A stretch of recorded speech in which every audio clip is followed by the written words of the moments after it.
Sanibona, ngaphambi singene kwivideo namuhla, ngithi angithathe lithuba ngibonge i-support nothando nisikhombise lona lingaphezu kokucabanga kwethu. Siyacela niqhubeke nisiphote njalo ngokubuka amavidiyo ethu, ungakhohlwa ukukhomenta, ushare, ulike. Siyafisa ukuzwa umbono wakho. Sicela ke singene kwivideo namuhla. A 29-year-old suspect was arrested in Umlazi on Tuesday, 11 November 2025, for illegally manufacturing and selling counterfeit alcohol. The Hawks and other local law enforcement teams conducted a joint operation targeting a tuck shop where ethanol was allegedly being mixed with water and sold as Smirnoff. The operation was led by the Hawks Potchefstroom Serious Organized Crime Investigation Unit with support from KwaZulu-Natal Counter Narcotic Unit, Durban Metro Drug Team, and SAPS Infrastructure Task Team. Officers found the suspect mixing ethanol and water in Smirnoff 750ml bottles.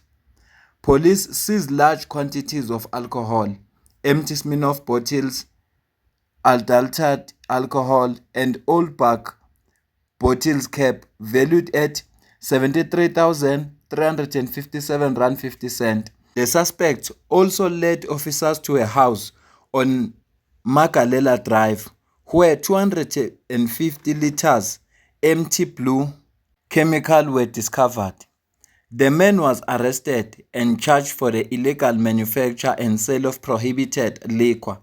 He is expected to appear before the Umlazi Magistrate Court on the 12th of November 2025. Major General Dr. Lesija Senoma praised the operation's success. Phela uyeza uDisemba sesemnyaka. Ingakho ke lo bhuti lo ehlela into zakhe kahle ukuthi athengisele nina ngoba uyanazi ukuthi utshwala into yenu niyazifela ngabo.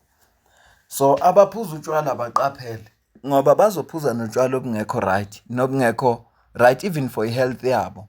Sizokhumbula ukuthi uMinister Enoch Godongwana izolo mayekhuluma Parliament uthe the illicit good, whether utshwala or yini, azirobi kuphela igovernment in terms of i-tax.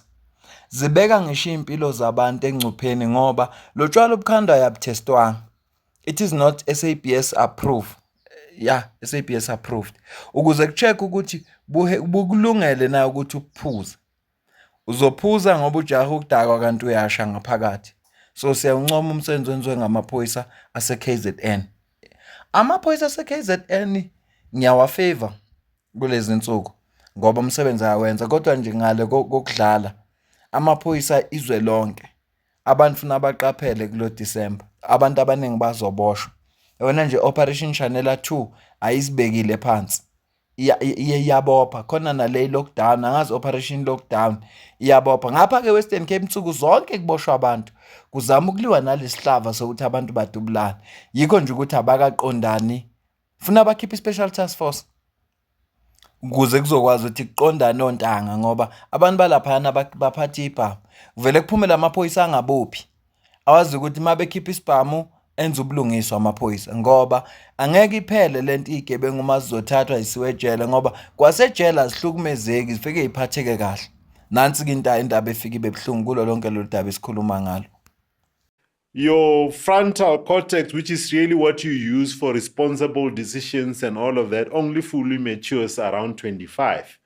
Sooner for women, obviously more. And much later for ANC voters. Sorry. My apologies. My apologies. I'm sorry. Awukodwa panel. Upanel lezo uyathanda ukudlala ngeqiniso. Ukuthi ku serious nje avela adlale ngeqiniso. Angishongo lutho mina. Awuthi sidlulele phambili. Bengithi asidlule nje kule video. Sike sihleke nje sizwa amancobo. Let's get something straight. South Africa suddenly becomes a master of infrastructure, roads fixed, streetlights glowing, and the public space is cleaned overnight. Why? Well, because the G20 is coming. The world is watching. They want to impress foreign leaders, investors, and the global media. But ask for the same in your own city. Ask for the same in your neighborhood. Years, decades, and still nothing changes. Potholes swallow cars, street lights leave streets in the darkness, and trash piles up like nobody cares. But here's the truth. This isn't about technical ability. This isn't about resources. This is about priority. And the people who live here, the people who pay taxes, the people who suffer every single day, they aren't the priority. Only the optics matter. Only image matters. And while they prepare to show off to the world, ordinary South Africans wait and wait and wait. This is not just negligence. That is a failure. It is a betrayal. And it is not acceptable. Ama-stats athi i-youth eningi kuma 2024 national government elections i-youth ayizange ivote. Ezinye zezizathu ukuthi i-youth le ephila namhlanje yarizina. Mawulalela lo ntombazane, mawumlalela kahle nje, umlalela kahle. Uyamuza uthini? Uthi buka iJoburg iklini kanjani. Namhlanje kufuneka abantu abathengisa emgwaqweni babhekwe, kuverifywe ukuthi bafanele na kuba lapho. Kodwa yonke ama-pothole avaliwe, imigwaqo i-right, ama-robot, ama-street light ayasebenza. Kodwa yonke lo nto leyo yenzeka ngoba kuzi-G20. Kodwa endaweni yangakini la uhlala khona kho lutho olwenzekayo. U-expect ukuthi labantu abayibukayo lento kusasa abasukume bayovota. Yabona mina ngisasho namanje i-youth amathuba ukuthi iphume ngobuningi bayovota mancane, unless uzokwenza something abazoyibona ngamehlo bayibona. Abantu abaningi ngiyacabanga ukuthi abaka understand kungani i-youth eningi esema-university koma SRC ivotela i-EFF, angazi ukufona ngikusuka ngani. Abaka understand abantu kungani ivotela i-EFF. Mhlawumbe soxoxa ngelinye ilanga, kodwa kuma-political parties akhona. Yebo, ama-political parties awakhathalela ama-student, kodwa hhayi ukwedlula i-EFF. Yingakho ama-student esibona isidingo sokuthi awayovota. Uma umuntu eka waba exposed kwimpilo yokuba se-college, se-university, akubona ukusokola, ayibona i-political party esukumela abantwana besikole. Ngizokubalela nje igameko ezimbalwa. Ngesikhathi bekunenkinga yama-student accommodation, obani abasukuma. Ngesikhathi kukhulunywa indaba yama-student ukuthi i-NSFAS ifike ibafande, iphinde ibadefande ungakapheli unyaka.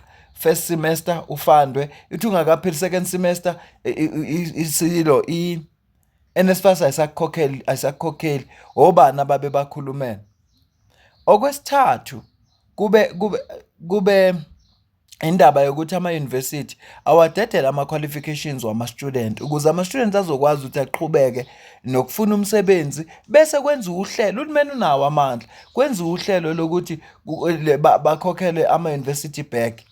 Obani abakhuluma lolo daba. Ngizama ukukuvezela ukuthi ama-student, intsha le votayo ivota ngalezo izathu yokuthi khona esikubonile. Siyabona ukuthi ama-political parties awefani kahle kahle. Akhona ama-political parties right. Ngiyengizwa abantu ngembona usuthi lo muntu. Yazi umuntu uma isuthi ukhuluma noma yini kayithandayo. Umuzi ukuthi hayi lo muntu usuthi. Futhi akufanelanga sikhohlisana. Akufanele sikhohlisana.